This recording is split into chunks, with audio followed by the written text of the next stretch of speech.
최근 고고학이 깨어나 역사를 바꾸는 발견으로 뉴스를 장식하기로 한 것 같습니다. 평화로운 아이오와주에서 공룡 화석을 발굴한 것부터 고대 바빌로니아 문헌의 나쁜 소식을 번역하는 것까지 역사는 전례 없는 방식으로 그 비밀을 드러내고 있습니다. 79년 베수비오 화산이 폭발했을 때 화산은 도시를 순식간에 얼어붙게 만들었습니다. 가장 유명한 발견 중 일부는 황금 발찌를 차고 아이를 안고 있는 어머니나 두려움에 떨며 포옹하는 두 자매의 모습처럼 가슴 아픈 모습이었죠. 적어도 과학자들은 그렇게 생각했습니다. 2024년 첨단 DNA 검사는 이러한 오랜 믿음을 깨뜨렸습니다. 황금 팔찌의 집의 어머니는 사실 30캐럿짜리 화려한 팔찌를 차고 있던 남성이었습니다. 그리고 아이는 그의 혈연도 아니었습니다. 두 자매는요, DNA 분석 결과 한 명은 실제로 남자였고 다른 한 명은 미스터리로 남아 있었습니다. 일각에서는 두 사람이 연인이었을 것이라고 추측하지만 진실은 아직 밝혀지지 않았습니다. 역사를 다시 쓴다고 하면 고대 바빌론에서 또 다른 충격적인 계시가 나옵니다. 최근 고고학자들은 끔찍한 소식의 전령으로 밝혀진 4000년 전의 텍스트를 번역했습니다. 번역된 이 특정 텍스트는 현대 이라크의 유프라테스 강 근처 도시인 시퍼레에서 나온 것으로 추정됩니다. 지구의 그림자가 달을 가리는 월식에 대해 이야기하고 있는데요. 고대 바빌로니아 사람들에게 월식은 경고였습니다. 월식은 홍수와 기근부터 왕국의 혼란에 이르기까지 모든 것을 의미할 수 있습니다. 바빌로니아 사람들은 사제를 불러 의식을 거행하거나 신탁의 조언을 구하는 등 이러한 나쁜 징조를 취소하는 영리한 방법도 생각해냈습니다. 고대 점성가들은 자신의 일을 진지하게 생각했습니다. 단순히 별을 관측하는 것만이 아니라 왕국의 안전을 지키는 일이었기 때문입니다. 아우구스투스는 로마 최초의 황제였으니 중요한 인물이었다고 할 수 있죠.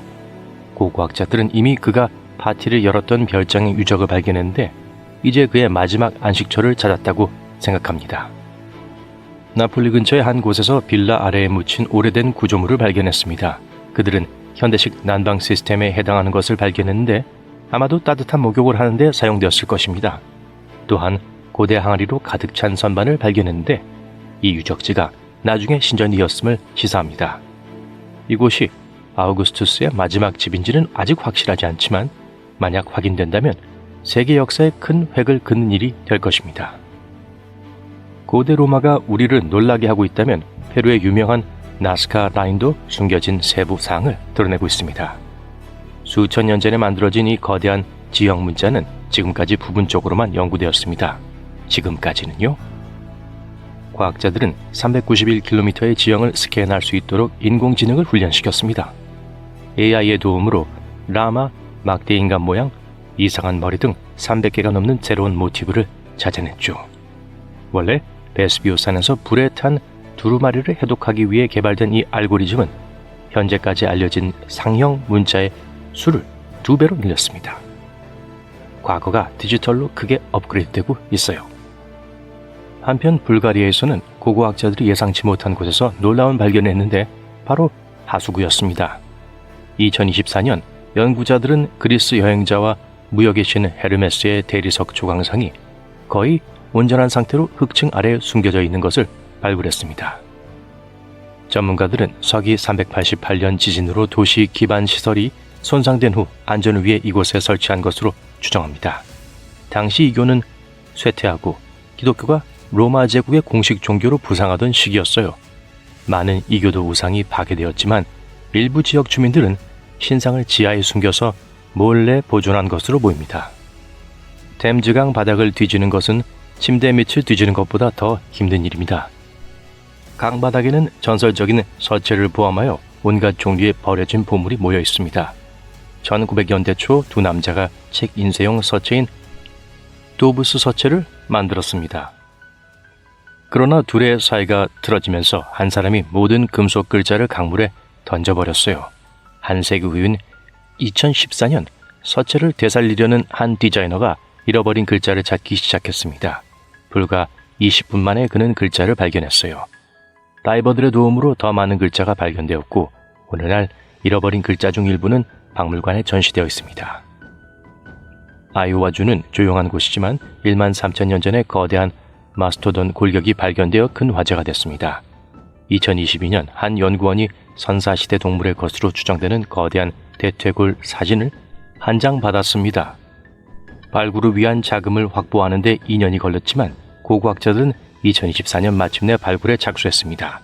10일간의 작업 끝에 잘 보존된 마스토돈 두개골을 발견했습니다. 중서부주에서는 최초로 발견이었죠. 이 발견은 영화에 등장하는 고대 요르단 도시 페트라에서 일어났기 때문에 인디아나 존스도 질투할 만한 일이었습니다.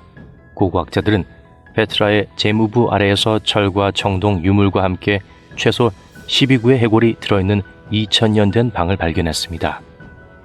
나베테아인들이 만든 이 방은 대부분 미스터리로 남아있는 그들의 사후 세계 관습을 재조명합니다. 가장 흥미로운 발견 중 하나는 해골 중 한 명이 움켜진 도자기 성배였어요. 페루에서 고고학자들은 페루의 역사를 뒤집는 획기적인 발견을 했는데 바로 여성 통치자였습니다. 1600년 전에 파나마르카 유적지에서 과학자들은 화려한 벽화로 장식된 왕좌의 방을 발견했습니다. 이 벽화에는 물레를 돌리고 직조를 하는 여성, 왕관을 쓰고 있는 남성, 심지어 왕관을 쓴 여성이 새와 대화하는 모습까지 그려져 있습니다. 이 발견은 모체족 여성들이 단순한 영적 지도자가 아니라 실질적인 정치적 권력을 가지고 있었음을 시사합니다. 작은 집은 주로 현대적 개념이지만 고고학자들은 고대 폼페이에서 작은 집을 발견했다고 생각합니다. 손님을 접대할 수 있는 웅장한 아트리움이 있던 전통적인 로마 주택과 달리 이 집에는 아트리움이 없었습니다. 하지만 크기에서 부족한 부분은 예술성으로 보완했죠.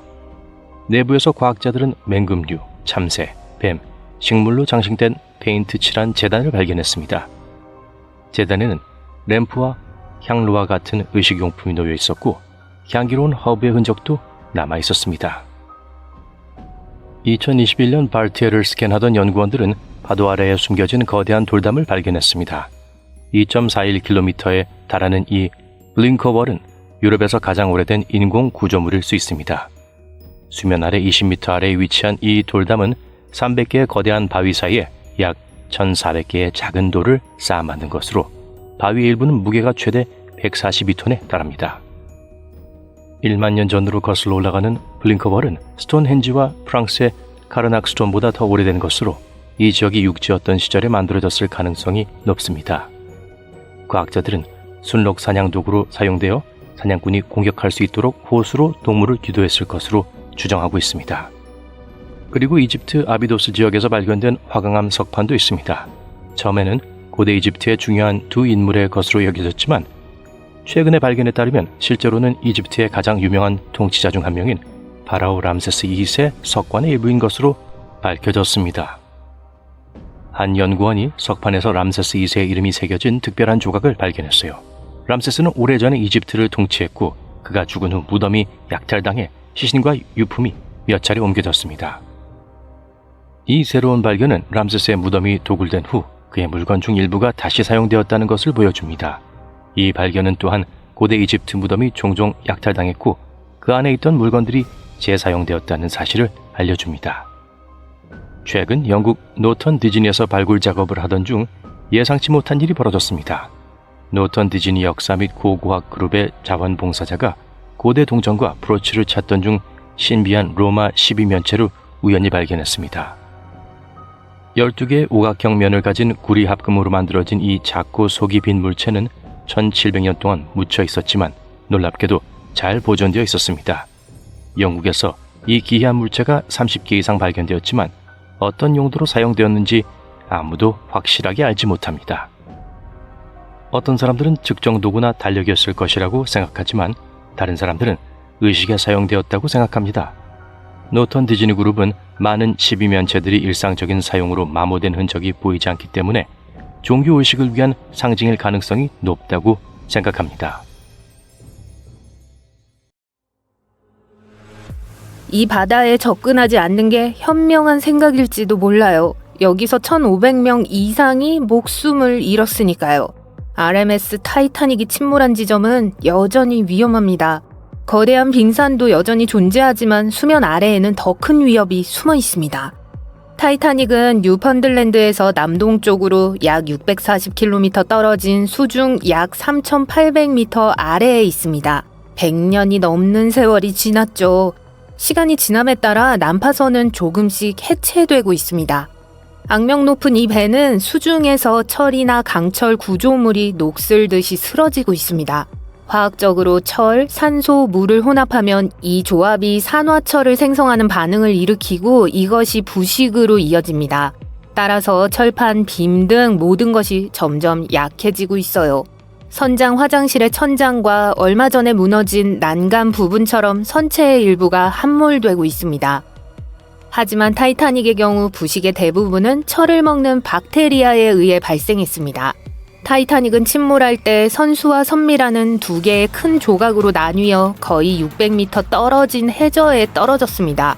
그리고 지금 두 조각은 박테리아, 해양 곰팡이 및 기타 모든 종류의 미생물로 이루어진 바이오 필름으로 덮여 있습니다. 시간이 지남에 따라 배의 철을 먹이로 삼는 미생물이 러스티클이라는 것을 만들어냈고 이것이 실제로 난파선의 부패 속도를 가속화하고 있습니다. 과학자들은 배가 침몰할 때 선수보다 선미가 더 큰 피해를 입었기 때문에 선미가 훨씬 더 빨리 부식되고 있다고 말합니다. 그리고 지금은 박테리아의 활동으로 인해 선미가 선수보다 40년이나 더 빨리 부식될 수 있습니다. 네, 미생물이 번성하고 있습니다. 세균 공포증이 있는 분이라면 악몽처럼 들릴 수도 있어요. 하지만 솔직히 그렇게 나쁘지는 않습니다. 우선 보기에도 징그럽지 않거든요. 얼음 결정이나 작은 다이아몬드가 난파선에 달라붙어 있는 것처럼 이 소박한 것들은 사실 꽤 멋져 보여요. 위험하지 않으니까 걱정하지 마세요. 난파선으로부터 안전한 거리를 유지하고 직접 접촉하지 않으며 내부를 들여다보지 않는 한 위험은 전혀 없어요. 위험하게 가까이 가는 것에 대해 말하자면 2023년 타이타닉 난파선 여행 중 비극적으로 폭발한 타이탄 잠수정 참사를 언급하지 않을 수 없습니다. 안타깝게도 탑승자 5명 전원이 목숨을 잃었습니다. 이 여행은 관광 모험으로 판매되었지만 그렇게 깊은 바다에 들어가는 것은 농담이 아닙니다. 무섭고 춥고 어두운 곳이에요. 햇빛은 물에 흡수되어 수면 아래 약 1000m까지만 도달할 수 있습니다. 그 지점을 지나면 바다는 항상 완전한 어둠 속에 있어요. 타이타닉은 바로 이런 이유로 미드나잇 존으로 알려진 지역에 위치해 있어요. 난파선을 방문한 몇몇 용감한 사람들은 완전한 어둠을 뚫고 내려가는데 2시간이 넘게 걸린다고 말해요. 그러다가 갑자기 잠수정의 불빛에 비춰진 해저가 시야에 들어옵니다. 두 번째 큰 도전은 실제로 난파선을 찾는 것입니다. 그 깊이에서 탐색하는 건 쉬운 일이 아니에요. 해저에 도착해도 현재 위치를 정확히 알 수 없어요. 타이타닉이 저 아래 어딘가에 있다는 걸 알지만 보이지 않는 어둠 속에서 더듬더듬 헤매고 있을 뿐이에요. 하지만 수십 년 동안 고해상도 스캔을 통해 만든 타이타닉 유적지의 상세한 지도가 큰 도움이 됩니다. 난파선이 시야에 들어오기 시작하면 이러한 지도를 사용하여 위치를 파악할 수 있어요. 또한 소나와 센서는 잠수함의 작은 빛이 닿지 않는 곳에서도 물체를 발견할 수 있게 해줍니다. 예를 들어 타이탄 잠수정에는 도플러 속도 로그라는 센서가 장착되어 있어요. 이 센서는 해저로부터의 거리를 기준으로 잠수정이 얼마나 빨리 움직이고 있는지, 얼마나 깊은 곳에 있는지를 측정하기 위해 음파를 내보내요. 하지만 이전에 이 잠수정을 타고 타이타닉을 여행한 승객들은 해저에 도착한 후 길을 찾는 것이 얼마나 어려운지 이야기했어요. 그리고 수압도 빼놓을 수 없죠. 바다 깊숙이 들어갈수록 물은 모든 것에 더 많은 압력을 가합니다.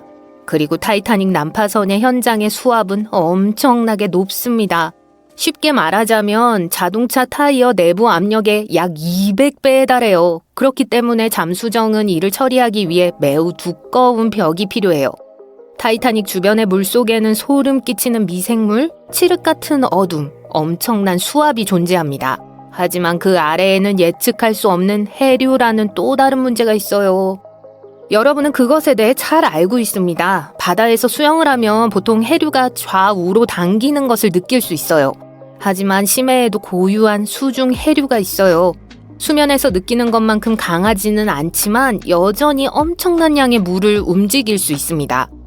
이러한 해류는 바람, 수온과 염분의 차이, 심지어 저서폭풍이라고 불리는 해저의 이상한 폭풍으로 인해 발생할 수 있습니다. 이러한 폭풍은 강렬해져서 해저를 뒤흔들 수 있어요. 앞서 말씀드린 것처럼 타이타닉 난파선은 앞부분과 뒷부분 크게 두 조각으로 나뉘어 있으며 연구원들은 주변 해저를 조사하고 있습니다. 난파선의 한 부분은 서부 경계 해류라고 불리는 차가운 수중 해류 근처에 있습니다. 이 해류는 남쪽으로 흐르며 해저를 따라 진흙과 모래를 이동시켜 해류의 강약 정도를 보여주는 파문과 패턴을 만들어요. 대부분의 경우 이곳의 해류는 그다지 강하지 않습니다.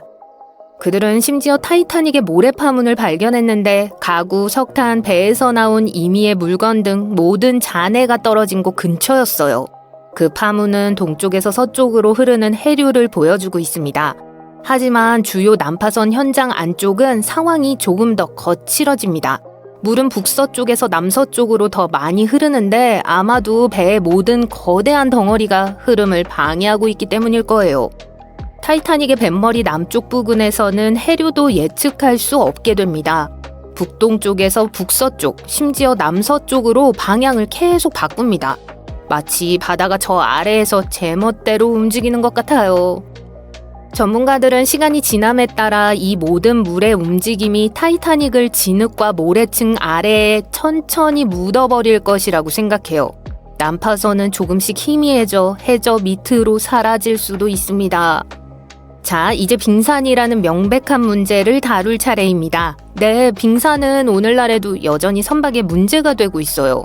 2023년 북미와 유럽을 오가는 바쁜 항로에는 약 380개의 빙산이 떠올랐어요. 그게 문제입니다. 빙산이 클수록 발견하고 피하기가 더 쉬워요. 작은 얼음은 발견하기가 훨씬 더 어렵지만 덜 위험한 건 아니에요. 가장 위험한 이유는 아무도 볼 수 없는 수중이라는 것 때문이에요. 타이타닉 호를 침몰시킨 빙산에 대해 생각해보세요. 승객들은 물 위로 약 30m의 빙산을 보았지만 이는 전체 크기의 약 16%에 불과한 것으로 알려져 있습니다. 전문가들은 파도 아래에 숨어 있고 눈에 보이는 것보다 훨씬 큰 나머지는 수백 킬로미터 아래로 늘어날 수 있다고 말해요. 좋은 소식은 타이타닉 시대와 달리 지금은 빙산을 제때 발견할 수 있는 기술이 발달했다는 것입니다. 현대의 선박에는 어둠 속에 숨어있는 빙산을 포착할 수 있는 레이더와 위성 이미지가 탑재되어 있어요. 일부 선박은 소나와 열화상 카메라를 사용해 안개 속을 볼 수 있어 선원들이 수면 위에 빙산을 발견할 수 있도록 돕기도 합니다. GPS와 AIS는 더 안전한 경로를 선택합니다. 또한 전 세계 모니터링 센터에서 실시간 알림을 전송하기 때문에 마치 빙산을 발견하는 개인 비서가 있는 것과 같아요. 쌍안경에 의존하는 것에서 크게 업그레이드된 기능이죠. 다음 크루즈 여행에서 타이타닉의 항로를 따라 지나가더라도 빙산에 대해 걱정할 필요가 없습니다. 하지만 안전을 위해 잭이나 로즈라는 이름을 가진 사람과 함께 여행하지는 마세요. 그리고 선내에서는 절대로 바이올린을 연주하지 마세요. 농담입니다. 크로아티아 앞바다에서 고고학자들이 최근 놀라운 걸 발견했어요. 진흙층 속에 그대로 묻혀있던 완벽하게 만든 돌길이에요.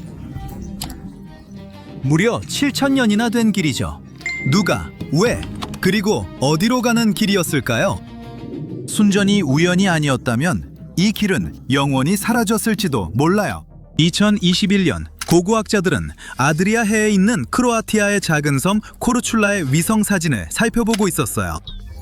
그러다 물속 아래 어렴풋이 보이는 이상한 모양과 낯선 무늬들이 눈에 들어왔죠. 호기심이 발동한 그들은 직접 확인하러 바다로 뛰어들었어요. 그리고 그곳에서 믿기 힘든 것을 찾아냈죠. 물에 잠긴 신석기 시대의 마을 솔린이었어요. 하지만 이 오래된 마을은 시작에 불과했어요. 그 자리를 더 조사하던 2023년 고고학자들은 숨이 멎을 만큼 놀라운 또 다른 것을 발견했죠. 바닷속 진흙층 아래에 그대로 보존된 완벽하게 만든 돌길이었어요. 수천 년을 버틴 길이었죠. 이 길은 너비가 겨우 미미터 남짓이에요. 돌을 한 장 한 장 정성껏 깔아 만든 잊혀진 세계의 유령 같은 길이 해저를 가로질러 뻗어 있었죠. 이건 자연이 우연히 만든 게 아니었어요. 돌들의 모양은 너무 정교했고 노인 자리도 너무 의도적이었죠. 어떻게 된 일인지 7,000년 동안의 폭풍과 밀물 썰물을 견디고도 그 마을과 길은 살아남았어요. 과학자들 가운데 한 사람은 이렇게 말했어요. 기적이에요. 코르출라 주변의 섬들이 해안을 거대한 파도로부터 막아주었고 그 덕분에 마을과 길이 모두 무너지지 않고 남아있었던 거죠. 또 다른 것들도 발견되었어요. 도자기 조각과 부싯돌, 칼 같은 것들. 예전에 이곳에 살던 사람들의 작은 흔적들이었죠. 와, 그런데 그 사람들은 누구였을까요? 이 신비한 길은 아주 먼 석기 시대로 거슬러 올라가요. 근처 흐바르 섬에는 하발 컬처라고 불리는 오래된 문화가 자리 잡고 있었죠. 이 사람들은 아드리아해 동쪽 해안까지 퍼져나가 코르출라 섬 해안 바로 앞바다에 솔린이라는 마을도 지었어요. 그 돌길은 바깥 마을과 본섬을 이어주는 다리 같은 길이었죠. 지금 흐바르 섬에 발을 디디면 소나무 숲과 라벤더밭, 햇살이 포도밭 위로 쏟아지는 정말 매력적인 섬을 보게 될 거예요. 하지만 동시에 7,000년의 역사가 한 장의 모자이크처럼 이어져 살아 숨쉬는 곳으로 들어가는 셈이기도 해요. 기원전 4,900년쯤 신석기 사람들이 이곳에서 살았어요. 도시가 생기기 전, 이집트 피라미드보다도 훨씬 전, 역사에 첫 왕들이 나타나기도 전이었죠. 이 사람들은 섬 곳곳의 동굴에서 몸을 숨기고 살았어요. 그랩지바 케이브와 말코바 케이브 같은 근처 동굴들에서는 유럽에서 가장 오래된 것들 가운데 하나인 섬세한 채색 토기를 만들어냈죠. 한때 이 오래된 마을은 지금은 파도만 출렁이는 해변가 근처에서 사람들로 북적였답니다. 이 마을을 세운 사람들은 맨발로 돌길을 걸으며 곡식이 든 바구니와 연장들, 물이나 올리브 기름을 채운 흙항아리를 들고 다녔겠죠. 그 작은 파편들 사이에서 고고학자들은 놀라운 것을 찾아냈어요. 유럽에서 가장 오래된 배그림이었죠. 기원전 3,500년 무렵에도 흐바르 사람들은 지평선 너머로 떠나는 여행을 꿈꾸고 있었던 거예요. 흐바르, 문화의 신석기. 농부들이 대단한 기술을 가진 건 아니었지만 땅을 다루는 법은 이미 터득하고 있었어요. 이들은 근처 그라디나 베이에 거대한 돌 무덤과 둥글게 세운 돌 무더기를 만들고 정교한 부싯돌 칼과 석기를 만들어냈죠. 그럼 지금 쏠린 마을과 돌길은 왜 물속에 잠겨 있을까요? 정확한 이유는 알 수 없어요. 아마 먼 옛날 이곳에 무슨 일이 일어났던 걸지도 모르죠. 분명한 건 그 시절을 보여주는 건 이제 이 길과 쏠린 마을 뿐이라는 거예요. 흐바르 섬은 늘 사람들이 살고 싶어 하던 매력적인 곳이었어요. 섬의 역사는 거칠지만 아름다워요. 반란과 해적, 외국의 왕들이 깎아 만든 이야기들이죠. 기원전 385년 무렵 그리스 사람들이 바다를 건너 이 아름다운 섬을 발견했어요. 높이 솟은 석회암 능선, 숨겨진 민물샘, 바닷바람이 쓰다듬는 비옥한 평야까지 이곳에 정착하기로 한 게 당연해 보이죠? 이 그리스 사람들은 에게해의 햇살 가득한 섬 파로스에서 왔어요. 트바르 섬에 도착했을 때 이들은 그곳의 한 마을을 페로스라고 불렀어요. 이름이 아주 특별하게 창의적인 건 아니었죠. 지금은 이 마을을 스타리그라드, 말 그대로 올드타운, 옛 마을이라고 부르는데 실제로 유럽에서 가장 오래된 도시들 가운데 하나예요. 그들은 농사와 항해, 도시를 짓는 깊은 지식을 함께 가져왔어요. 덕분에 정말 놀라운 일을 해낼 수 있었죠. 이들은 땅을 완벽한 기하학 모양의 네모들로 나누어 포도밭과 올리브나무, 곡식을 위한 단정한 농경지를 만들었어요. 이렇게 이어진 완벽한 농지의 바둑판을 우리는 지금 스타리그라드 플레인이라고 부르는데 2000년이 넘도록 거의 그대로 보존되어 유네스코 세계유산이 되었답니다. 그 뒤로 로마 사람들이 찾아왔어요. 그들이 지은 빌라와 도로가 이제는 언덕 곳곳을 가로지르고 있죠. 그리고 크로아티아 사람들도 이곳에 살기 시작했어요. 종교 행렬에서 성주간에 부르는 오래된 노래들까지 그들의 전통은 수세기를 지나 지금까지 이어져 오고 있어요. 하지만 흐바르가 진짜로 꽃피운 건 베네치아 공화국이 이곳을 다스리던 대략 15세기 무렵이었어요. 베네치아 사람들이 이곳에 왔을 때 흐바르 마을을 중요한 항구 도시로 정했죠. 그들은 요새와 무기고 성당과 극장, 광장까지 차례차례 세웠어요. 그때는 르네상스의 황금기였고 흐바르는 크로아티아 문화를 대표하는 3명의 천재 거장을 세상에 내놓았어요. 첫 번째는 페터 헥토로비지였어요. 그는 자신의 서사시 피싱 앤 피셔맨스 턱에서 어부들의 삶과 바다의 정신을 멋지게 담아냈죠. 여기 들달시 캐슬이라는 성 안에는 그의 석조 저택이 아직도 비밀스러운 물고기 연못을 지키고 있어요. 두 번째는 하니벌 유키치였어요. 그는 크로아티아 문화에서 처음으로 종교와 상관없는 연극인 더 슬레이브 걸을 쓴 작가였죠. 마지막으로 화가이자 음악가, 극작가였던 마르틴 베네토비치는 이 섬의 영혼에 자신의 흔적을 남겼어요. 바닷가의 프란치스코의 수도원 안에는 벽 한 면을 가득 채운 아름다운 그림 The Last Supper가 걸려 있어요. 레오나르도 다빈치의 원작은 아니에요.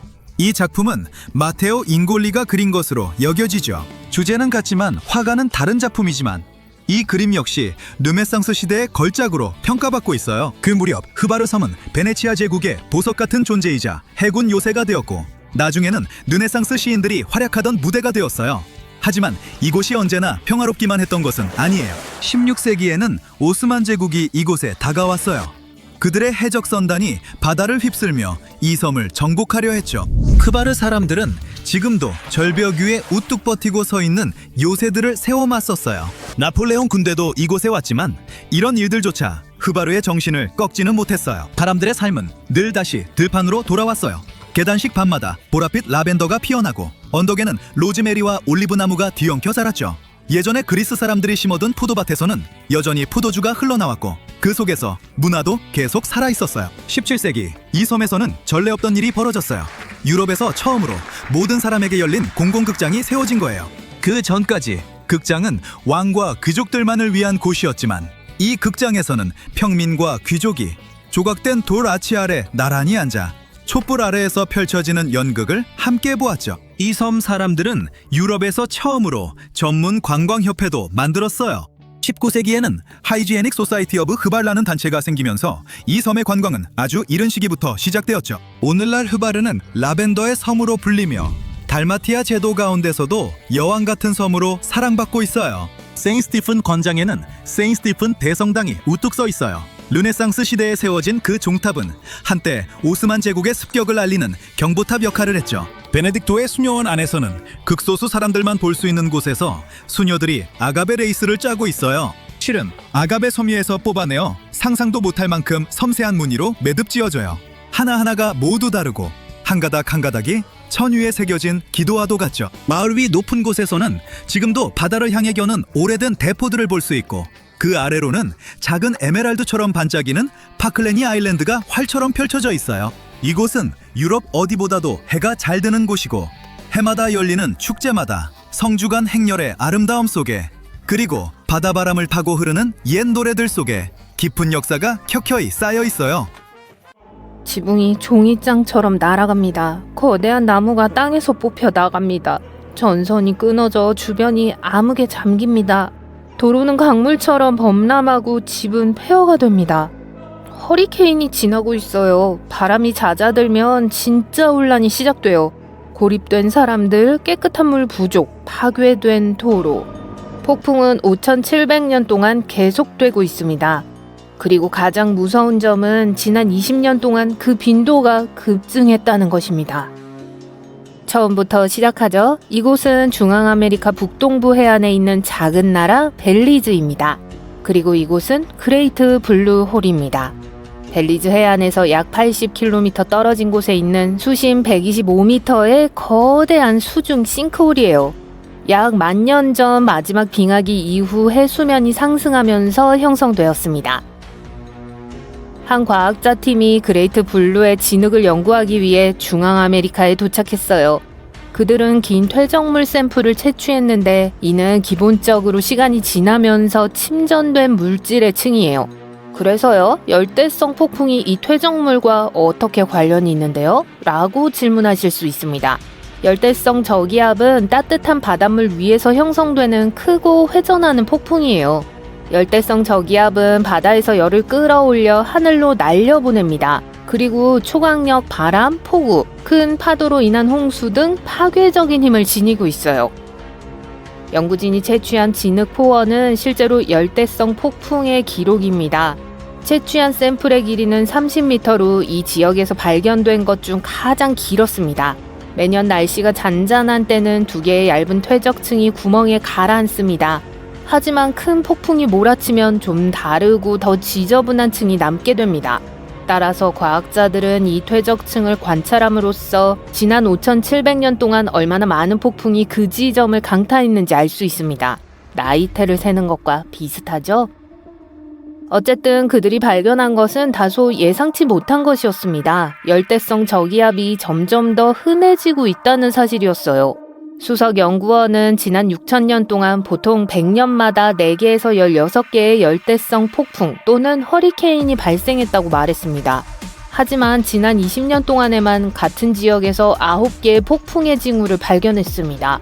이는 평소보다 훨씬 많은 수치로 기후가 얼마나 많이 변화하고 있는지 보여줍니다. 과학자들은 열대성 폭풍이 더 자주 발생하는 데에는 2가지 주요 원인이 있다고 생각합니다. 한 가지 이유는 열대 수렴대와 관련이 있어요. 적도 근처에서 북쪽과 남쪽으로 불어오는 바람이 한데 모이는 지역이에요.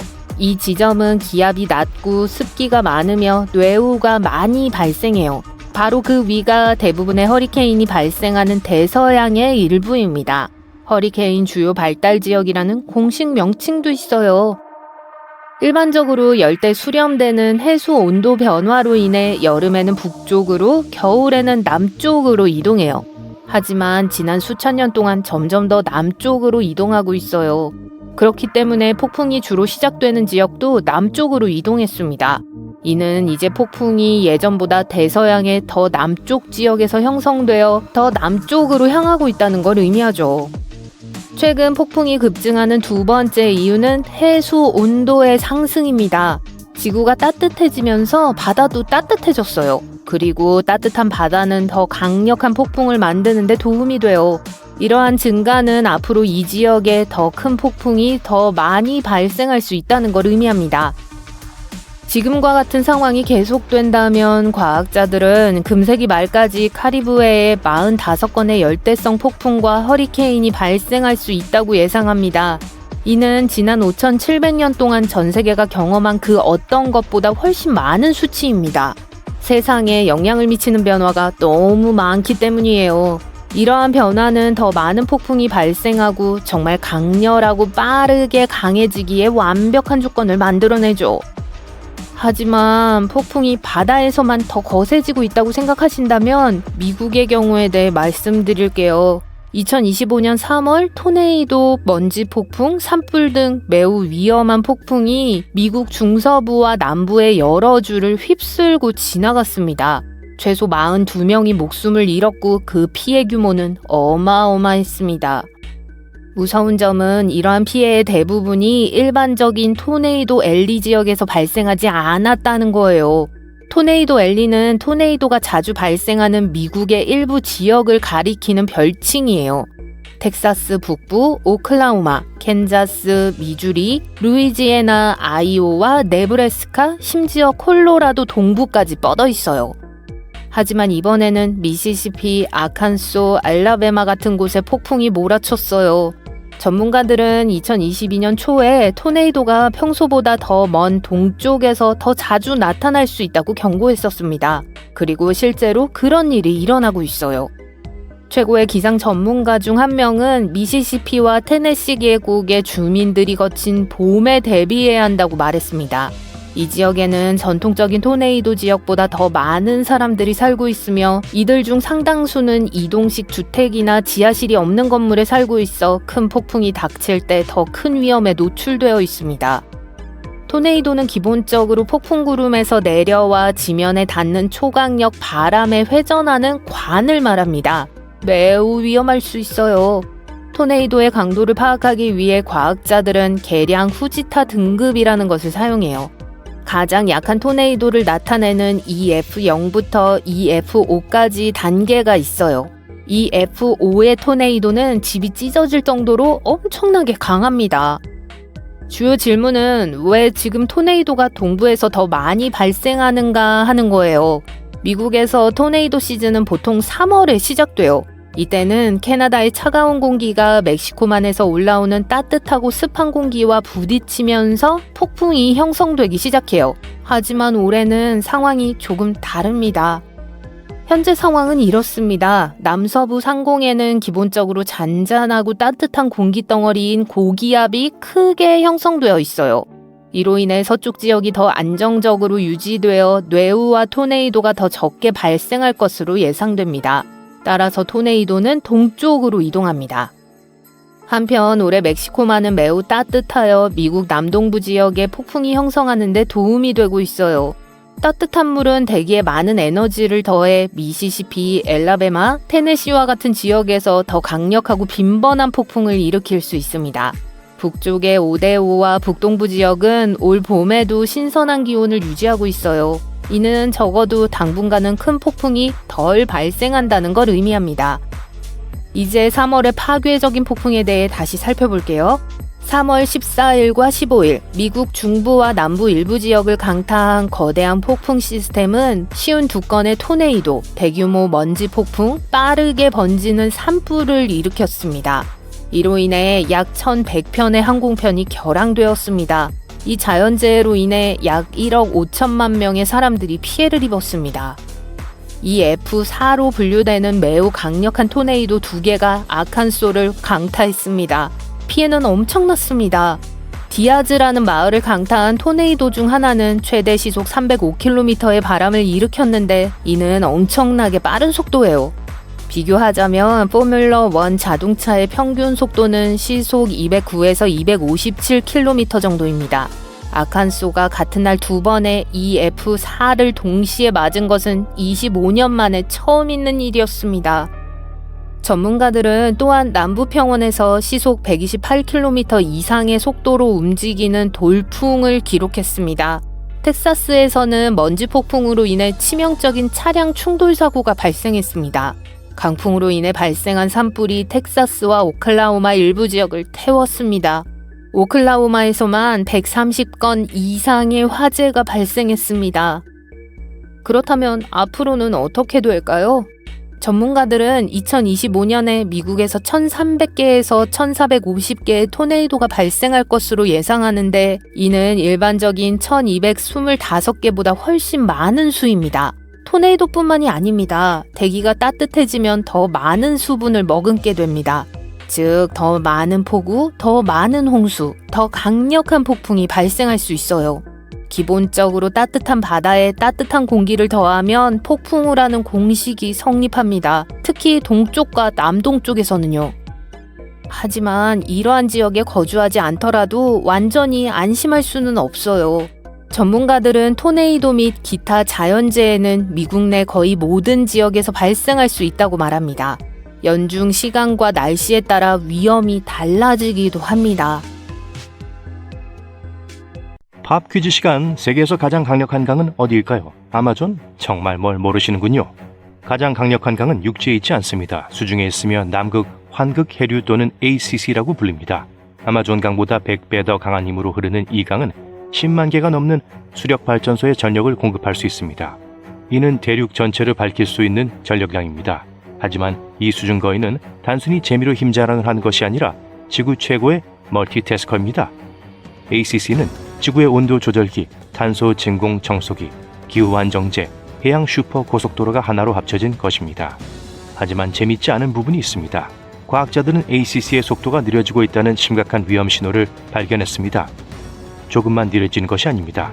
2050년까지 최대 20%까지 약해질 수 있습니다. 이러한 추세가 계속된다면 최악의 날이 우습게 느껴질 정도의 기후 혼란이 예상됩니다. 그렇다면 걱정해야 할까요? 그런데 ACC는 무엇일까요? 이에 대해 자세히 알아보려면 바닷속으로 깊이 들어가야 합니다. 비유적으로 말이죠. 남극 환극 해류는 추운 남극 대륙을 물띠처럼 감싸 안고 지구를 한 바퀴 도는 유일한 해류입니다. 대륙에 의해 걸리는 다른 해류와 달리 남극 환극 해류는 투명한 레이스 트랙과 탁 트인 바다만 있기 때문에 남위와 남극 사이의 드레이크 해협을 통해 중단 없이 흐릅니다. 초당 1억 7,800만 입방미터의 놀라운 물을 이동시키는데 비교 대상을 찾을 수 없을 정도로 많은 양의 물입니다. ACC는 대서양, 태평양, 인도양을 하나의 연속적인 해류로 연결하며 동쪽으로 이동하는 격렬한 편서풍에 의해 움직입니다. 또한 심해로 급강하하여 얕은 바다, 중간 바다, 깊은 바다를 하나의 거대한 소용돌이치는 해양 에너지의 혼합기로 연결합니다. 이미 복잡하게 들리기 시작하겠지만 간단히 말해서 ACC는 지구를 하나로 묶어주는 접착체입니다. 열염 순환의 핵심적인 역할을 하며 지구 컨베이어 벨트라고도 부를 수 있습니다. 열염 순환은 열, 탄소, 영양분을 전 세계로 재분배하는 시스템입니다. 이 모든 것을 작동시키기 위해 ACC는 영양분이 풍부한 심해수를 수면으로 밀어올려 플랑크톤, 크릴, 고래에게 먹이를 제공하고 결국에는 우리에게 해산물을 제공합니다. 따라서 해산물을 좋아하거나 해양 먹이사슬에 조금이라도 관심이 있다면 주의를 기울여야 합니다. 이러한 영양순환이 없으면 먹이사슬의 맨 아래부터 위까지 모든 해양생물이 어려움을 겪게 됩니다. 자, 여기 멋진 부분이 있습니다. 바다의 웨이터 역할을 하느라 바쁜 와중에도 ACC는 우리의 청소까지 해주고 있다고 할 수 있어요. 대기에서 엄청난 양의 이산화탄소를 흡수하여 심해에 저장하며 수세기 동안 가둬두는 역할을 합니다. 비밀번호가 필요 없는 지구의 거대한 탄소 저장고라고 생각하면 됩니다. 또한 날씨 조절에도 도움이 됩니다. ACC가 전 세계에 열을 공급하지 않는다면 서유럽은 10도 정도 더 추울 것입니다. 즉 파리는 시베리아처럼 느껴지고 런던 시민들은 우산 대신 눈부츠를 챙겨야 할 거예요. 해류는 반구 사이의 온도 균형을 유지하며 전 세계 바람 패턴, 강우량, 해수 온도를 안정화시킵니다. 따뜻한 해수면은 사이클론 형성의 핵심 요소이기 때문에 허리케인 패턴도 바뀔 수 있습니다. 해류에 문제가 생기면 더 강력하고 이상한 폭풍이 발생할 수 있습니다. 그렇다면 왜 속도가 느려질까요? 당연히 답은 인간입니다. 녹고 있는 만년설 아시죠? 우리의 친구 ACC가 살고 있는 남극에는 얼음이 매우 많아서 모든 얼음이 녹으면 바다가 61m 이상 높아질 거예요. 이는 신데렐라의 성보다 더 높아요. 더 큰 문제는 전 세계 담수의 60%가 그 얼음 속에 얼어 있다는 것입니다. 그 많은 물이 녹는다는 것만으로도 이미 끔찍한 일이지만 더 큰 문제는 물의 신선도입니다.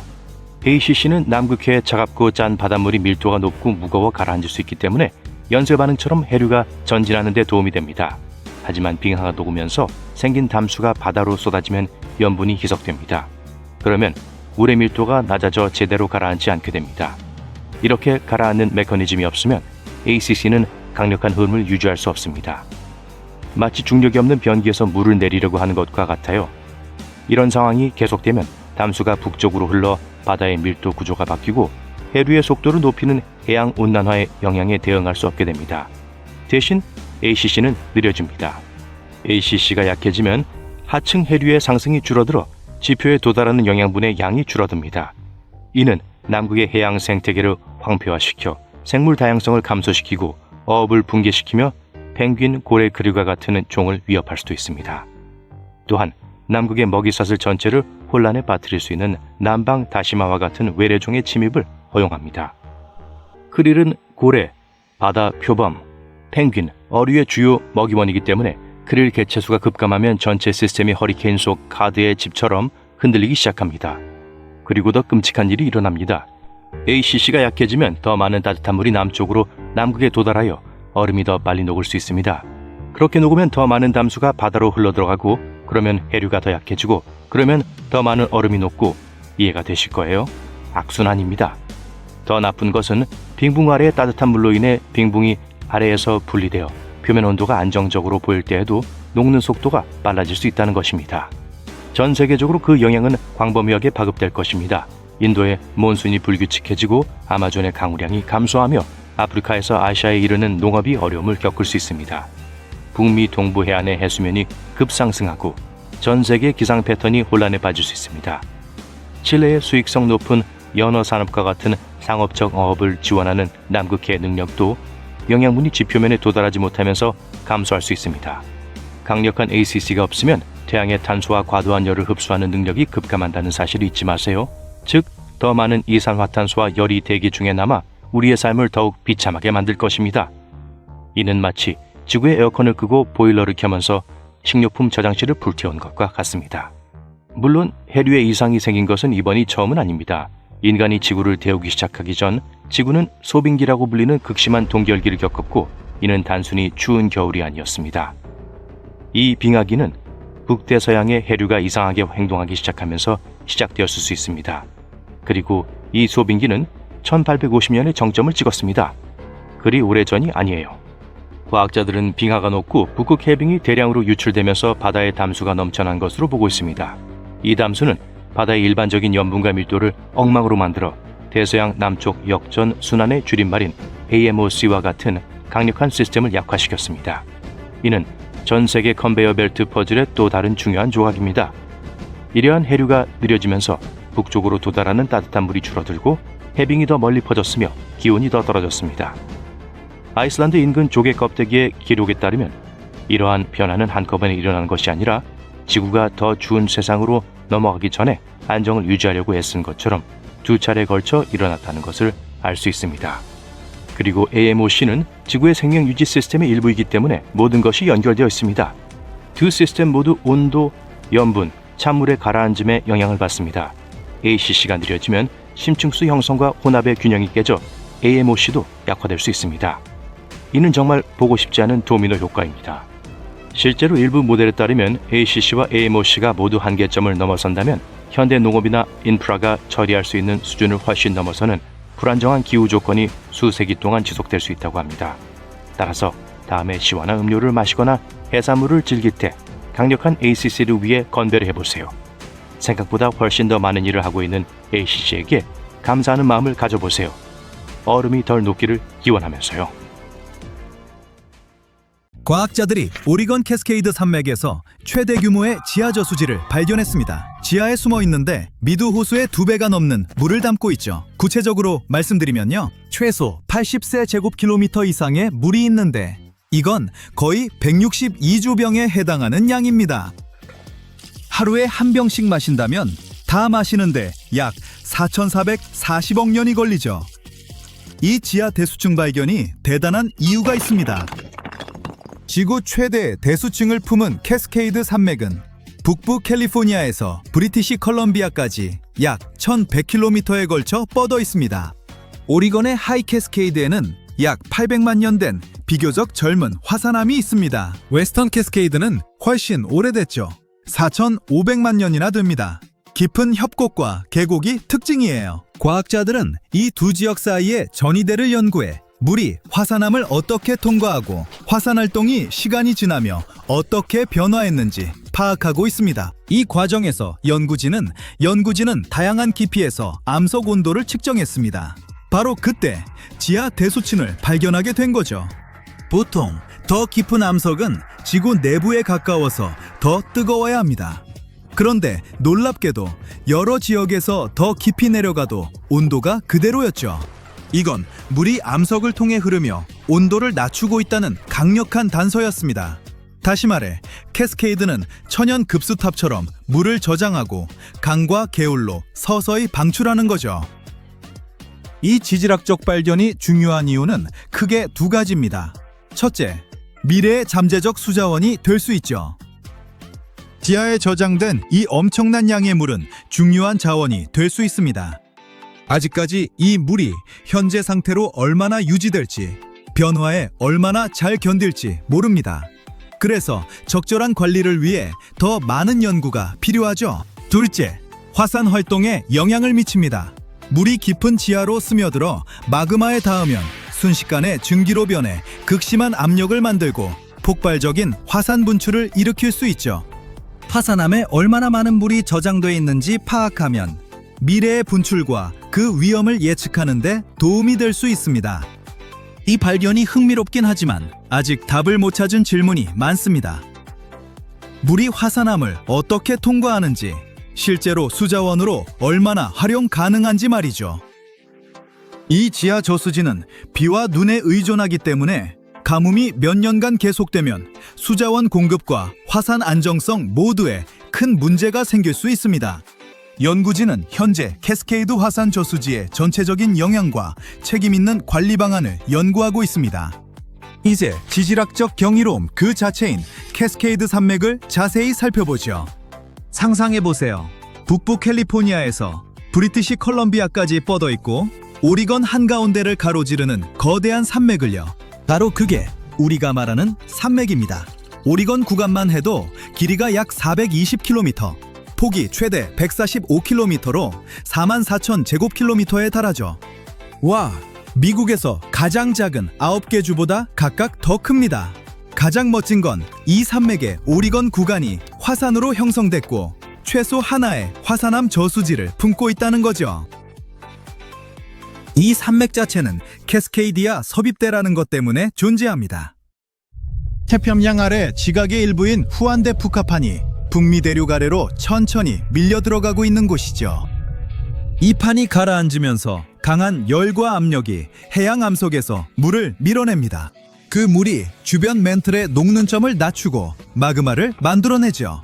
그 마그마가 상승해서 캐스케이드 화산들의 에너지원이 됩니다. 이건 환태평양 화산대, 태평양을 둘러싼 거대한 화산 벨트의 일부입니다.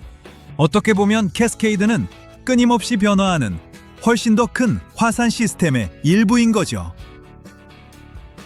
오리건 캐스케이드는 사실 완전히 다른 두 지대로 이루어져 있습니다. 웨스턴 캐스케이드와 하이 캐스케이드인데 전혀 닮지 않았죠. 웨스턴 캐스케이드는 더 오래된 지역으로 약 4,500만 년 전에 형성됐습니다. 이 산들은 험준하고 강에 의해 깊이 침식됐죠. 어떤 협곡은 깊이가 1,100m가 넘습니다. 이 지역은 예전에 화산 활동이 활발했지만 시간이 지나면서 침식이 지형을 바꿔놓았습니다. 반면에 하이 캐스케이드는 훨씬 젊고 침식도 적습니다. 약 800만 년 전 화산 활동이 이동하면서 새 분출이 오래된 협곡을 메우고 지형을 부드럽게 만들었죠. 분출이 계속 새 용암을 쌓았고 이 지역의 강들은 웨스턴 캐스케이드처럼 깊은 계곡을 만들 시간이 없었습니다. 그래서 두 지역을 나란히 보면 한쪽은 거칠고 깎여 있고 다른 쪽은 더 부드럽고 솟아있어 보이죠? 오리건에서 가장 유명한 화산 몇 개가 하이 캐스케이드에 있습니다. 후드산, 제퍼슨산, 쓰리 시스터즈, 그리고 마자마산이 분출하고 함몰되면서 생긴 크레이터 호수죠. 몇 달이나 몇 년 사이에 나타났다 분출하고 사라지는 작은 화산과 달리 이 거대한 화산 중심부는 수천 년간 활동해 왔습니다. 오래 존재한 만큼 훨씬 복잡한 마그마 시스템을 갖고 있죠. 이 화산들은 빨리 흐르는 현무암부터 안산암, 데이사이트, 유문암까지 다양한 용암을 만들어냅니다. 유문암은 거대한 폭발적 분출을 일으키는 마그마 유형이죠. 그래서 어떤 화산은 용암이 천천히 흐르지만 다른 화산은 파괴적인 폭발 가능성이 있습니다.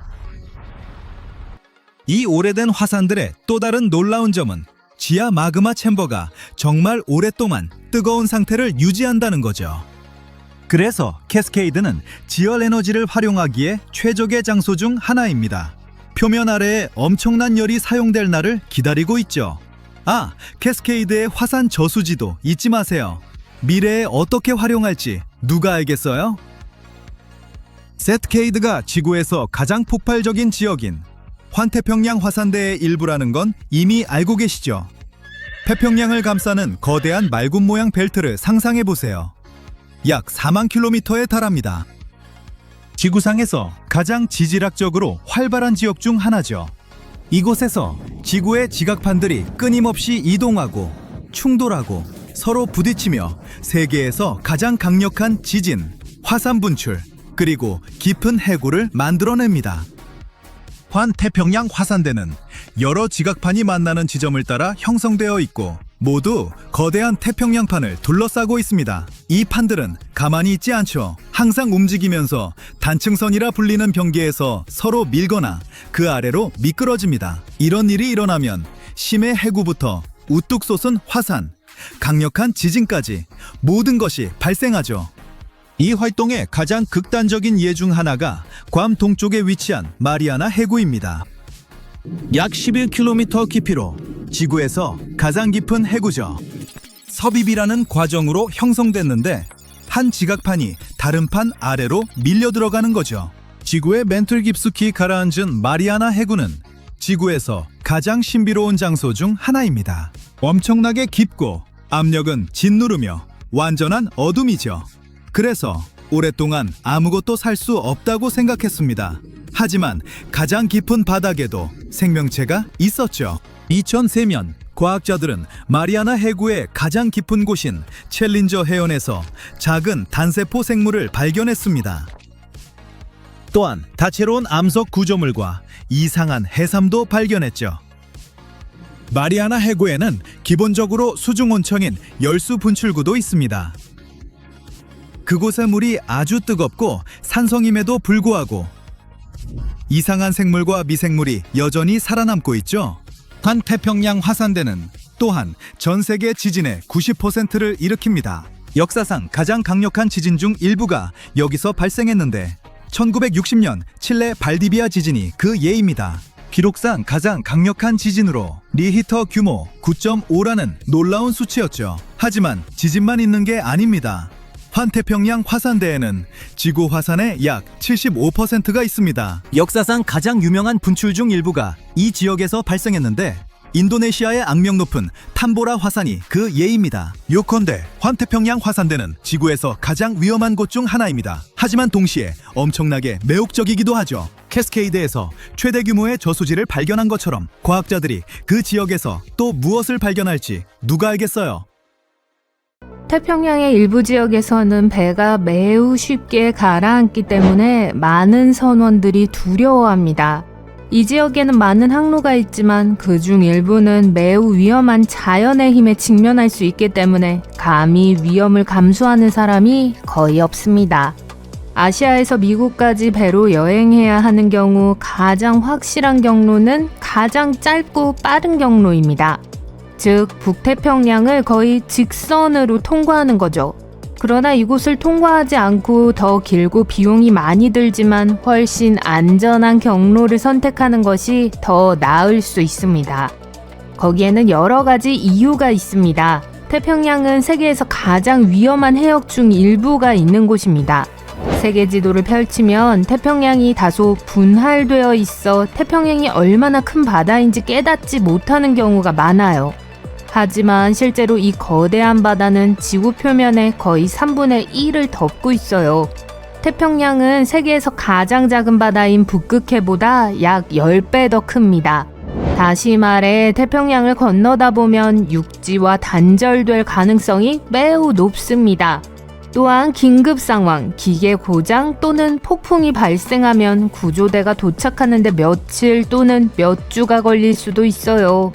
이는 심각한 사고의 위험과 화물 손실의 가능성을 크게 증가시키며 더 심각한 상황을 초래할 수도 있습니다. 브라질 산토스에서 남아프리카 공화국 케이프타운까지 배로 이동하는 거리는 5,470km가 조금 넘습니다. 페루의 카야오에서 중국 상하이까지 가려면 약 16,000km를 이동해야 합니다. 선원들이 태평양을 횡단하는 데 방해가 되는 또 다른 주요 문제는 폭풍 시스템입니다. 이름에서 알 수 있듯이 예측할 수 없고 따라서 위험한 폭풍우들이죠. 또한 적도 근처에는 열대 지역의 기후에 직접적인 영향을 미치고 때때로 비를 내리는 무역풍이라는 바람이 있습니다. 무역풍은 강하고 일정한 바람으로 멈추지 않고 회전하는 회오리 바람처럼 작용해요. 숲의 수분을 퍼뜨리고 사막 형성에도 영향을 미치는 등 자연에 매우 중요하지만 계절에 따라 강도가 달라진다는 문제가 있습니다. 예를 들어 겨울에는 훨씬 더 강해질 수 있습니다.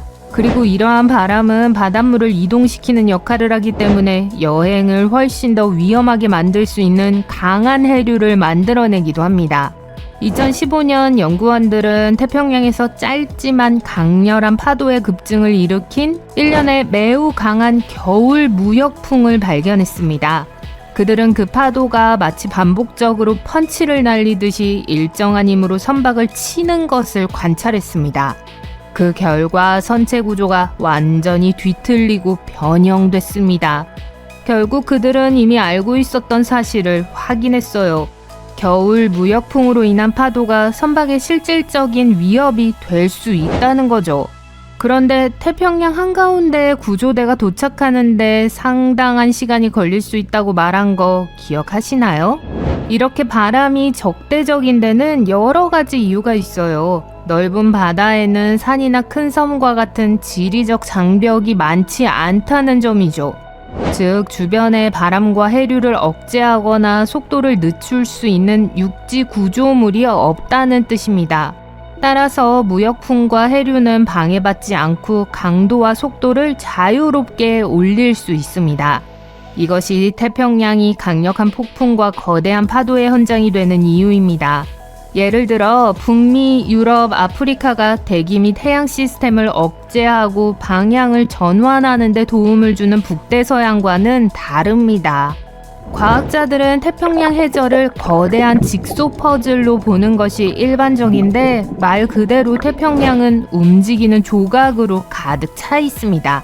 태평양은 지구상에서 가장 많은 수의 지각판이 있는 곳이에요. 그중 하나인 태평양판은 과학이 지금까지 밝혀낸 가장 큰 해양판입니다. 이러한 특수성 때문에 이 지역은 지진과 화산 폭발에 매우 불안정한 지역입니다.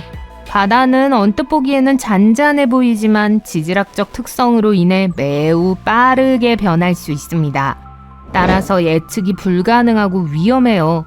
예를 들어 2020년에 하와이에서 북서쪽으로 약 2,500km 떨어진 바다를 횡단하던 화물선 원 에이퍼스가 폭풍우에 휩쓸렸습니다. 그 결과 1,800개 이상의 컨테이너가 파손되고 바다 밑으로 떨어졌습니다. 바람의 힘으로 인해 수백 개가 갑판 위에 쓰러지면서 실제 강철 도미노처럼 무너졌어요. 선장은 가까스로 배를 일본으로 향했습니다. 그 여정은 약 일주일 동안 지속되었고 일본에 도착하고 나서야 피해 규모를 파악할 수 있었습니다. 하지만 에이퍼스호뿐만이 아닙니다. 이듬해 머스크 에센은 약 750개의 컨테이너를, 머스크 아인트호벤은 260개 이상의 컨테이너를 잃었습니다. 두 경우 모두 아시아로 향하는 항로였어요. 이 세 건만으로도 이미 전 세계 연평균 컨테이너 분실 건수인 연간 1382건보다 훨씬 많은 양을 차지했습니다. 그리고 가장 놀라운 점은 이러한 사건이 겨울에 발생했다는 것입니다. 2020년 겨울 태평양은 5, 6층 건물 높이와 맞먹는 18m 높이의 파도로 기록을 세웠습니다. 일반적으로 파도는 주변의 다른 파도보다 높이가 2배 이상 높을 때 거대하거나 극단적인 파도로 간주됩니다. 하지만 이 파도는 다른 파도보다 거의 3배나 더 컸습니다. 드물고 무섭기는 하지만 이러한 파도는 바람에 의해 발생하기 때문에 쓰나미가 아니라는 점을 기억하는 것이 중요합니다. 반면 쓰나미는 보통 수중 지진이나 화산 폭발 후에 발생해요. 태평양의 또 다른 큰 괴물은 태풍이며 2024년 태풍 시즌을 통해 이를 확인할 수 있었습니다. 하이라이트 중 하나는 허리케인 크리스티였습니다. 지각에 닿지 않았기 때문에 직접적인 피해를 입히지는 않았지만 과소평가할 수는 없습니다. 크리스티는 사피르 심슨 규모에서 최고 수준인 카테고리 5에 도달했습니다. 이 정도의 허리케인은 재앙적인 것으로 간주되므로 거대한 파도와 매우 위험한 이안류를 일으킬 만큼 강력했던 것은 당연한 일입니다. 이 외에도 70년 만에 가장 강력한 태풍이라는 명성을 얻었을 정도로 위력으로 아시아 대륙을 강타한 슈퍼 태풍 야기도 있었습니다. 베트남에 상륙했을 때 약 16억 달러의 피해를 입히고 여러 도시의 기반 시설을 파괴했으며 가는 곳마다 피해자를 남겼습니다. 태평양에는 지구상에서 가장 불안정한 지역 중 하나인 유명한 환태평양 조산대도 있습니다. 이 지역은 거대한 균열 모양의 지역으로 화산과 지진 활동이 활발하게 일어나는 곳이에요. 지각판이 끊임없이 움직이기 때문에 세계에서 가장 지각 활동이 활발한 곳입니다. 지각판은 서로 떨어져서 충돌하거나 부딪히기 때문에 이 지역에서는 지진과 화산 폭발이 항상 일어나고 있습니다. 지진계는 이곳에서 5분마다 어떤 종류의 진동을 기록합니다. 이 위험한 지역은 지구 지진의 약 90%가 발생하는 곳이에요. 따라서 지진 10건 중 9건은 북태평양을 가로지르는 이 환태평양 조산대 내에서 발생합니다. 더 큰 문제는 북미나 아시아에만 영향을 미치는 것이 아니라는 점이에요. 2023년 아르헨티나, 칠레, 에콰도르, 페루 등 여러 라틴 아메리카 국가에서 환태평양 조산대와 관련된 지진이 감지됐어요.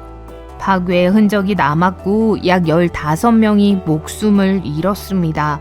선박들이 태평양을 횡단하는 최단 항로를 피하고 더 긴 항로를 선택하는 데에는 여러 가지 이유가 있습니다.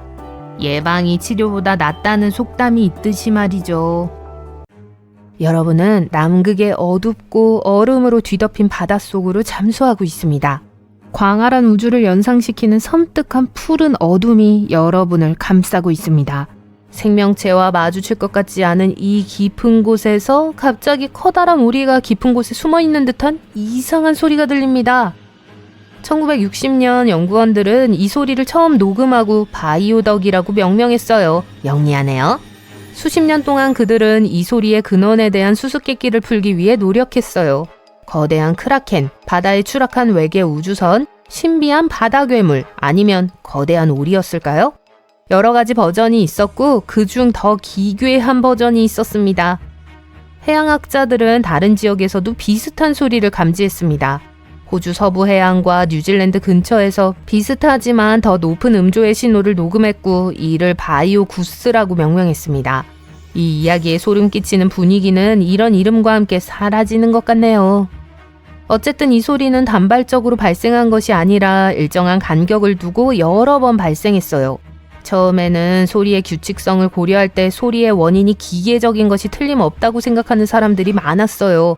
하지만 20세기 후반의 해양 연구는 제한된 기술 때문에 쉽지 않았어요. 그럼에도 불구하고 과학자들은 끝없는 호기심으로 바이오덕과 바이오구스에 대한 데이터를 꾸준히 수집했습니다. 더 많은 데이터가 축적됨에 따라 이론도 발전했어요. 그리고 과학자들은 결국 수수께끼를 밝혀냈어요.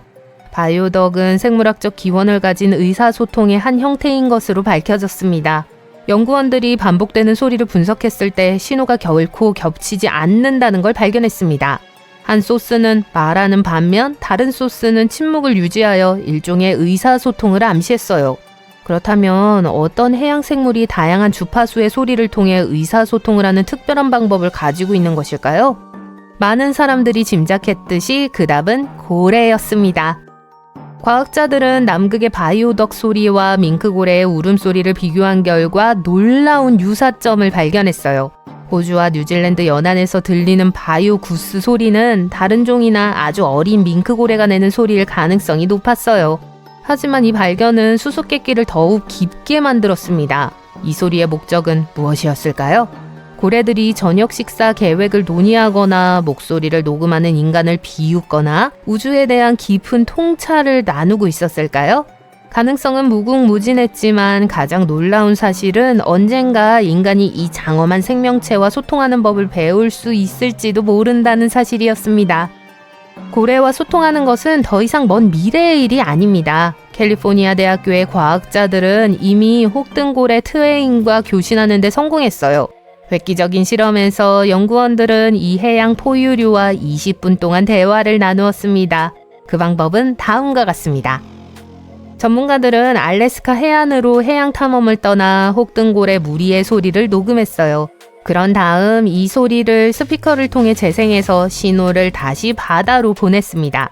녹음된 소리는 안녕, 무슨 일이야? 와 같은 인사말과 비슷했지만 고래의 언어로 된 것이었습니다. 이 인사말은 고래들이 서로를 부르거나 위치를 알릴 때 사용해요.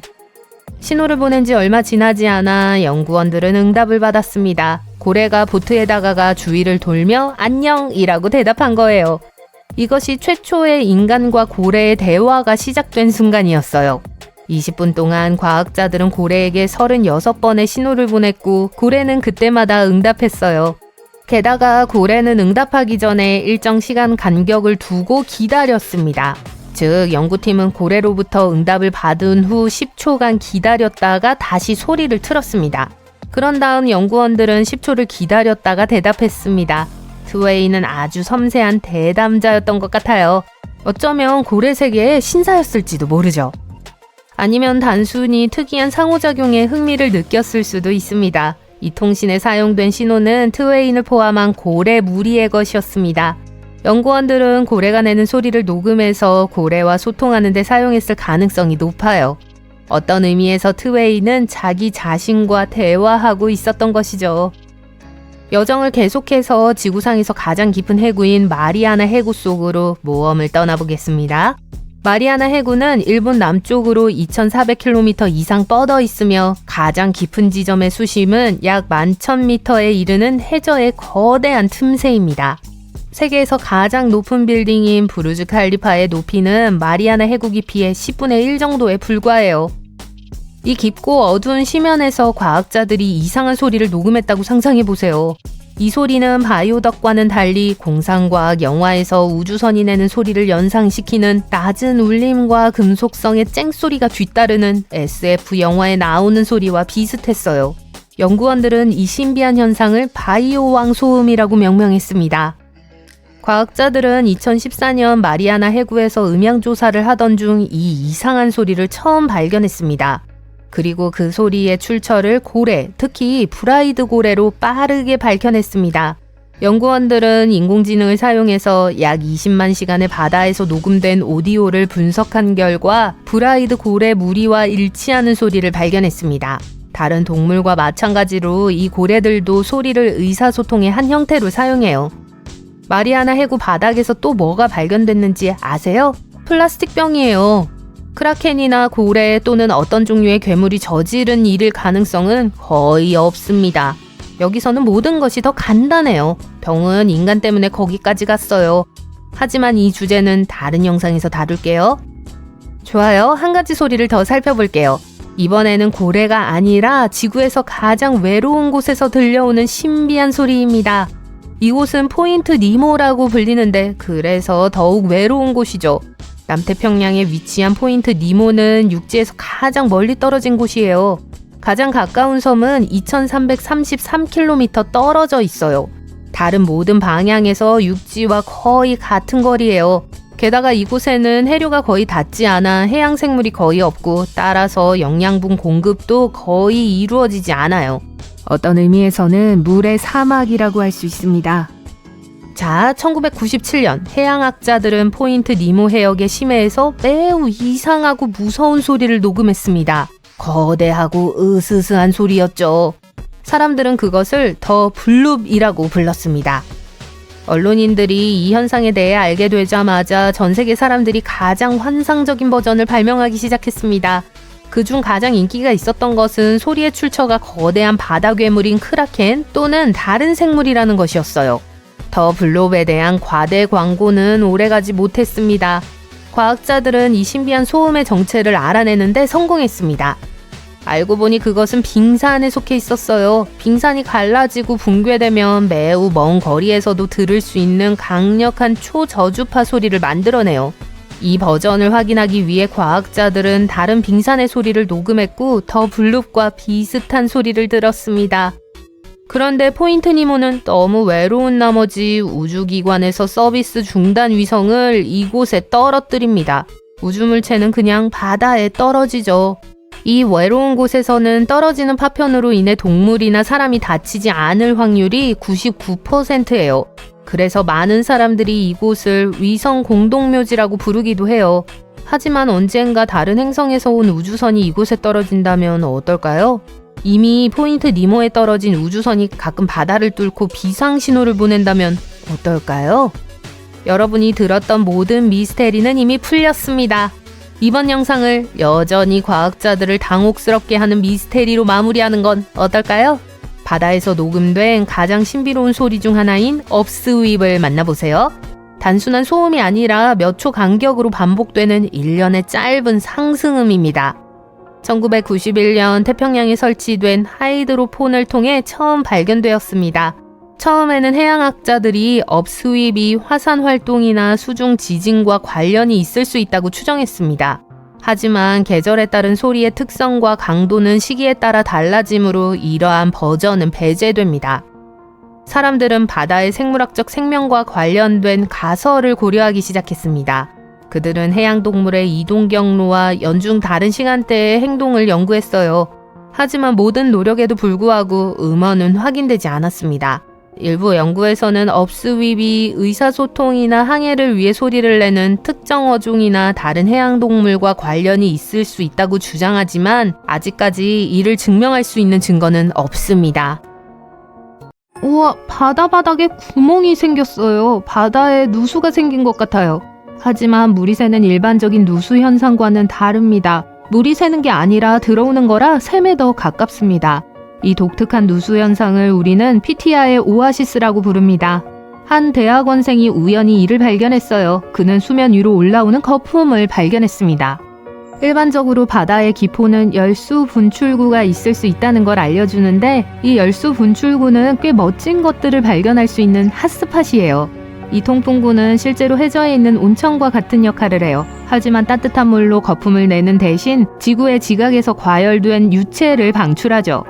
해수가 이 균열로 스며들어 지각 깊숙이 이동하면 매우 뜨거운 멘틀과 접촉하게 돼요. 이 과정에서 해수는 매우 높은 온도로 가열돼요. 그리고 다시 지표면으로 올라오면서 용좋은 가스와 미네랄을 운반합니다. 통풍구에서 뜨거운 액체가 뿜어져 나오면 주변 바닷물과 섞여 빠르게 냉각됩니다. 통풍구에서 조금만 떨어져 있어도 수온이 20도씨 정도로 내려가는데 일부 생물들이 좋아하는 온도죠. 그리고 어둠 속에는 유령 물고기, 거대한 붉은 팁관충, 등에 눈이 달린 독특한 새우와 같은 진짜 괴물들이 살고 있어요. 튜브벌레와 박테리아와 같은 일부 생물은 혹독한 환경에서 살아남기 위해 통풍구에서 방출되는 화학물질과 미네랄에 의존합니다. 하지만 이 경우 거품이 일어나는 물은 열수 통풍구에서 나온 게 아니에요. 샘 때문에 거기에 있었습니다. 그리고 그게 좀 더 우려스러운 점이에요. 이 저수지의 물은 그 자리에 머물러야 해요. 물이 너무 많이 새어나가면 특히 주변 지역에 심각한 결과를 초래할 수 있습니다. 태평양 북서부 해안의 거대한 단층대인 캐스케디아 섭입대를 따라 이 특이한 누출을 볼 수 있어요. 이곳은 지각을 구성하는 두 개의 큰 판이 서로 만나 나란히 미끄러지는 곳입니다. 피티아의 오아시스에서 나오는 물은 이 판들 사이에서 윤활유 역할을 해요. 단층대를 에어하키 테이블이라고 생각하시면 돼요. 유체 압력이 높으면 마치 에어가 켜져 있는 것과 같아요. 즉, 판 사이의 마찰이 줄어들어 판이 움직일 수 있습니다. 하지만 유체 압력이 낮으면 두 판이 서로 고정되어 스트레스가 쌓일 수 있어요. 그렇다고 해서 기분이 나빠지는 건 아니고요. 지각판의 맥락에서 응력은 변형을 일으킬 수 있는 압력이나 힘을 말합니다. 그리고 이러한 스트레스가 쌓이기 시작하면 언젠가는 어딘가로 흘러가야 해요. 스트레스가 너무 많으면 지진을 유발할 수 있고 작은 지진이 아닌 큰 지진이 발생할 가능성이 높습니다. 예를 들어 캐스케디아 섭입대에서 스트레스가 방출되면 규모 9의 지진이 발생할 수 있어요. 비교해보자면 지금까지 기록된 가장 큰 지진은 1960년 칠레에서 발생한 규모 9.5의 지진이었습니다. 피해가 막대했던 만큼 물이 저수지에 남아 지각판 사이의 섬세한 균형을 계속 유지할 수 있기를 바랄 뿐이에요. 우리는 바다의 5%만 탐험했습니다. 바다 밑바닥에 얼마나 많은 멋진 것들이 발견되기를 기다리고 있을지 누가 알겠어요. 예를 들어 아조레스 제도 근처의 대서양 심해에서 신비한 홀로 과학자들이 우연히 발견한 이 신비한 생물들을 살펴보세요. 이 구멍들은 깔끔하게 정렬되어 있으며 약 10cm 간격으로 경우에 따라서는 몇십 cm까지 떨어져 있습니다. 재봉틀이 남긴 구멍처럼 생겼어요. 일부 사람들은 이 구멍이 생물학적 기원일 수 있다고 생각해요. 예를 들어 일부 물고기는 해저를 따라 걷는 동안 구멍을 만들었을 수 있어요. 또 다른 사람들은 인간이 만든 것일 수도 있다고 생각해요. 스파이크가 박힌 타이어 같은 거 말이에요.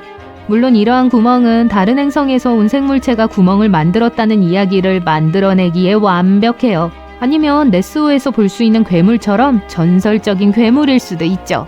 구멍의 대칭성을 설명하기는 어렵지만 한 심해 생물학자가 꽤 그럴듯한 설명을 내놓았습니다.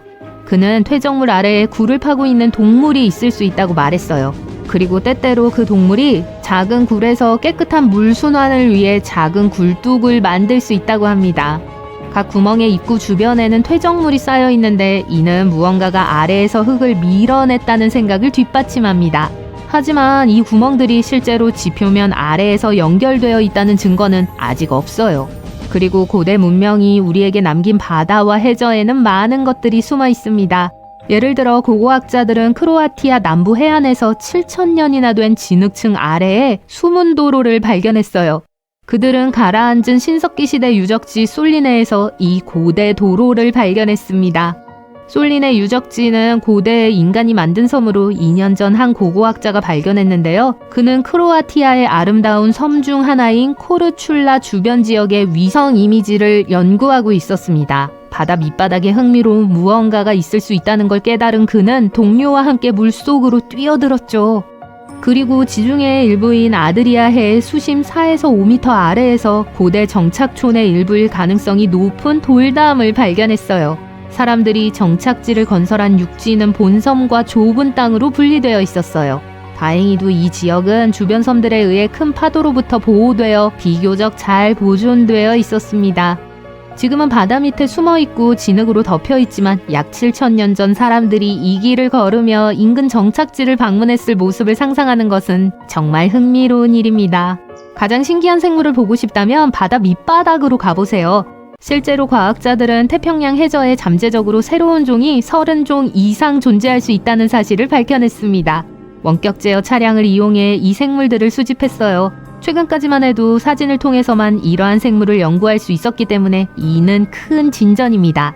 분절지렁이, 다양한 종류의 산호, 진해와 비슷한 무척추 동물, 그리고 그 밖에 많은 생물들 말이에요. 하지만 우리가 이미 알고 있는 공상과학 영화에서나 나올 법한 오래된 괴상한 생물들도 많이 있습니다. 붉은 문어, 블로피쉬. 네, 이 아이는 물 위로 올라오기 전까지는 평범해 보이죠. 고블린 상어, 블론 바이퍼 피쉬, 좀비벌레. 네, 알겠어요. 넘어갑시다. 해저에는 우주에서 온 물건도 숨어 있어요. 태평양 해저에는 희귀한 형태의 플루토늄과 철의 흔적이 남아 있습니다. 그리고 놀라운 건 이 모든 것이 우주에서 왔다는 거예요. 이 방사성 물질들은 아마도 우주에서 어떤 종류의 대격변이 일어났을 때 형성되어 결국 우리의 아름다운 고향인 지구로 왔을 거예요. 그리고 이 외계 파편은 지난 1000만 년 이내에 지구에 나타났을 가능성이 높습니다. 태평양에 떨어져 거의 1.6km 깊이에 가라앉은 후 그 아래에 있는 모든 암석층의 일부가 됐어요. 플루토늄은 과학자들에게 특히 흥미로운 존재입니다. 수백 개 정도의 극소량만 발견됐지만 별이 폭발하면서 생성된 원자라는 점에서 여전히 주목할 만하죠. 이와 같은 사실은 우주가 플루토늄, 금, 우라늄, 백금과 같은 철보다 무거운 원소를 어떻게 생성하는지 이해하는 데 도움이 될 수 있습니다. 우리는 아직 이러한 원소의 기원에 대해 잘 몰라요. 오랫동안 과학자들은 별이 엄청난 폭발을 일으키며 소멸하는 현상인 초신성이 이러한 무거운 원소를 생성하는 원인이라고 믿었습니다. 하지만 그뿐만 아니라 초밀도로 붕괴된 별인 중성자별의 충돌이나 희귀한 유형의 초신성과 같은 다른 우주 사건도 관여할 수 있는 것으로 보이네요. 팝콘 좀 가져올게요.